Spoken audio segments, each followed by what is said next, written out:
ఏ ధైర్యంతో మీరు cinema plan చేశారు మీరు మన ప్రొడ్యూసర్ గారు? ఎందుకంటే స్టార్ హీరో ఉంటే కూడా థియేటర్కి జనాలు రావడానికి ఆలోచిస్తున్న పరిస్థితులు ఉన్నాయి ఇప్పుడు. మీ ధైర్యం ఏంటి? మీ స్టార్ ఎవరు? నేను చెప్తాను సార్ ఒక విషయం. మహేష్ బాబు ఉన్నాడు ఇప్పుడు, సూపర్ స్టార్ అండి. అల్లు అర్జున్ గారు సూపర్ స్టార్, పవన్ కళ్యాణ్ గారు, ఇలా చెప్తూ పోతే ఎన్టీఆర్ గారు, జూనియర్ ఎన్టీఆర్ గారు, ఇలా బాలకృష్ణ గారు, చిరంజీవి గారు, పేర్లన్నీ మనం ఎక్కువ చెప్పలేము. అందరూ సూపర్ స్టార్స్. ఈ సూపర్ స్టార్స్ సినిమా మా ఊర్లో పాన్ షాప్ కూడా తీస్తాడు. మా ఊర్లో పాన్ షాప్ కూడా ఎందుకు తీస్తాడని మీరు నన్ను అడగాలి. ఎందుకు తీస్తాడంటే చిరంజీవి పేరు చెప్తే సినిమా కొనేస్తారు. నేను సినిమా తీసేది ఏంటి? మహేష్ బాబు పేరు చెప్తే సినిమా కొనేస్తారు. నేను చెప్పేది ఏంటి, మహేష్ బాబు సినిమా ఇలా అనౌన్స్ అయిన వెంటనే 200 కోట్లకు 300 కోట్లకు ఆ మార్కెట్ ఆ కాంబినేషన్ బట్టి సినిమా కొనేస్తారు. సో సెలబ్రిటీ ఉన్న సినిమా తీస్తే నువ్వు పెద్ద నిర్మాత కాదు నా దృష్టిలో. ఏ సెలబ్రిటీ లేని సినిమాని ధైర్యంగా వచ్చి ప్రజల కోసం సినిమా తీసి ప్రజల కోసం తన డబ్బుల్ని పెట్టి సినిమా తీసే నిర్మాతలు ఎంతమంది అండి? ఒక స్టార్ హీరోతో తీస్తే పెద్ద నిర్మాత అంటారు. కాదు, అసలు నేను ఒప్పుకుందాన్ని. ఒక స్టార్ హీరోతో మన ఆఫీస్లో పనిచేస్తున్న ఒక బాయ్ కూడా ప్రొడ్యూసర్గా అనౌన్స్ చేస్తే ఆ హీరోకున్న ఇమేజ్కి ఆ హీరోకున్న ఫాలోయింగ్కి ప్రేక్షకులు అసలు ఆయన ప్రొడ్యూసర్గా గొప్పగా చూసేస్తారు. హీరో సినిమా కాబట్టి ముందే కొనేస్తారు సినిమా. ఎక్కడ ప్రొడ్యూసర్కి రిస్క్ ఉందండి? ఏ స్టార్ హీరో సినిమాకి రిస్క్ ఉండదు. చిన్న సినిమాలు ఇలాంటి కాన్సెప్ట్ ఓరియంటెడ్ సినిమాలు చేసినప్పుడు ఫుల్ రిస్క్. ఎందుకంటే హీరో ఉండడు, కంటెంట్ మాత్రమే నమ్ముకుంటారు. ఆ కంటెంట్ జనంలోకి రీచ్ అయింది అనుకోండి, సూపర్ హిట్ సినిమా అవుద్ది. కంటెంట్ రీచ్ అవ్వలేదు అనుకోండి, కమర్షియల్గా తను పెట్టిన డబ్బు మొత్తం కోల్పోతాడు. అంటే ఎంతో ప్రేమ ఉంటే కానీ సినిమాలు తీయడానికి, ఎంతో సామాజిక బాధ్యత ఉంటే కానీ ఇలాంటి సినిమాలు తీయడానికి ప్రొడ్యూసర్లు ముందుకు రారు. ముందుకు వచ్చిన వాళ్ళని మనం ప్రోత్సహించాలి, ముందుకు వచ్చిన వాళ్ళని మనం ఎంకరేజ్ చేయాలి. సో ఇలాంటి సినిమాలు తీయాలంటే గట్స్ ఉండాలండి ఫస్ట్. అంటే వస్తుందో రాదో తెలియదు, మనం చెప్పాలనుకున్నది మాత్రం సూటిగా చెప్పే ప్రయత్నం చేస్తాం. సో నా ఫీలింగ్ ఏంటంటే ఇలాంటి కంటెంట్ ఓరియంటెడ్ సినిమాలు తీయడం చాలా రిస్క్. ఎందుకంటే ఒక సినిమా తీస్తే ఒక ప్రొడ్యూసర్ ఎంతోమంది బతుకుతారండి. ఇలాంటి ప్రొడ్యూసర్లను బట్టి ఇంకా చాలామంది ఒక సినిమా తీస్తే కొంతమంది బతుకుతారు కదా. సో ఇలాంటి నిర్మాతలు ఎంతోమంది వస్తూ ఉంటారు మన ఇండస్ట్రీకి. కానీ ఇలాగ కాజు ఇంత ప్రాబ్లమ్స్ ఉన్న సినిమా తీయడం మాత్రం ఎవరి వల్ల కాదండి. చాలా ధైర్యం ఉండాలి, చాలా ప్రేమ ఉండాలి. ఈయనకి రైతులు అంటే చాలా ఇష్టం రవిశంకర్ గారికి. నేను రైతు బిడ్డని, ఆ రైతులు జరుగుతున్న కష్టం మనం తీయాలి అనడం వల్ల మాత్రమే ఈ సినిమా తీయగలిగాను. ఆయన తీయాలనుకోవడం వల్ల నేను కూడా ఒక గొప్ప సినిమా తీసాననే ఫీలింగ్ నాకు వచ్చిందండి. Okay, great. అయితే ఇంకొకటి అండి, రవిశంకర్ గారు మేమే పెట్టుకున్న నమ్మకానికి మీరు జస్టిఫై చేశారనుకుంటున్నారా? అంటే ఆయన చెప్పాలండి అది. మనకి ఒకటి సెల్ఫ్ సాటిస్ఫాక్షన్ ఉంటుంది కదా. నేనైతే బాగా చేస్తానని ఫీల్ అవుతున్నాను, కానీ నా గురించి నిర్మాత ఆయన సినిమా చూసి నిర్మాత చెప్పాలి కదా. ఎందుకంటే బాను బాగా తీసాడు, కష్టపడ్డాడు అని ఆయన చెప్పగలిగారు అనుకోండి.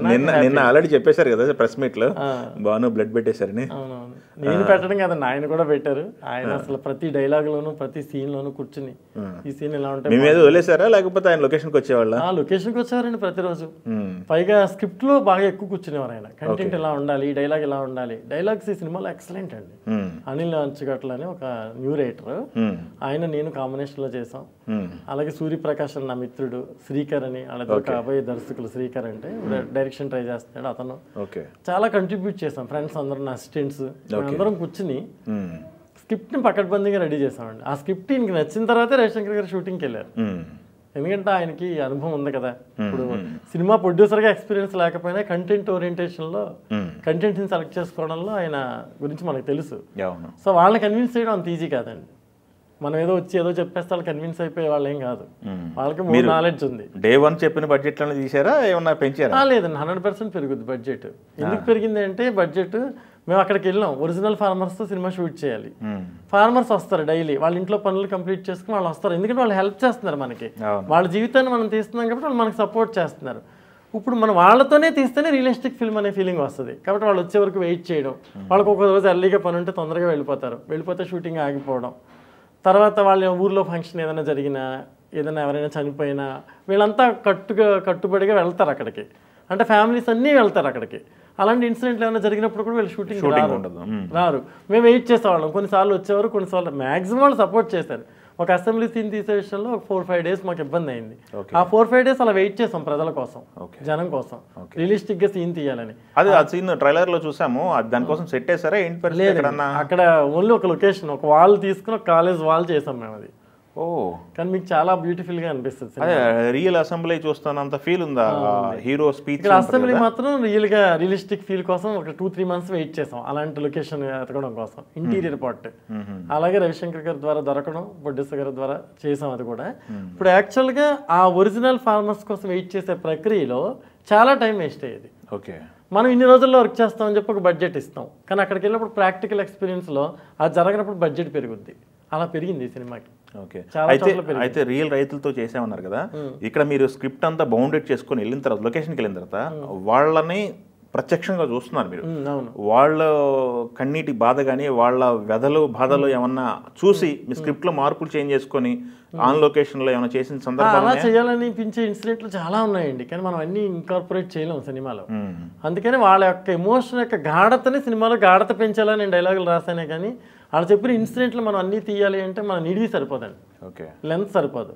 కానీ నేను ఇన్స్పైర్ అయ్యాను వాళ్ళని చూసి. వాళ్ళు ఎదురుగా ఉండడం వల్లే అంత బాగా తీయగలిగాను సినిమా. వాళ్ళు మన ఎదురుగా కనిపిస్తూ ఉంటారు, అదే సమస్య మీద మనం సినిమా తీస్తున్నాం. నేను ఏ డైలాగ్ చెప్పినా, ఏ ఎమోషన్ చెప్పినా చాలా ఏమంటే నిజంగా మా జీవితాల్లో ఈ డైలాగ్ జరిగిందండి అని చెప్పేవారు వచ్చి. ఆ లొకేషన్లో మనం తీస్తున్నప్పుడు, పిక్చరైజ్ చేస్తున్నప్పుడు అది చూసే వాణివిశ్వనాథ్ గారు ఇన్స్పైర్ అవ్వడం కానీ, వినోద్ కుమార్ గారు ఫీల్ అవ్వడం కానీ, అంత రియలిస్టిక్గా వాళ్ళిద్దరు యాక్ట్ చేయడానికి కూడా రియల్ రైతుల మధ్య చేయడమే.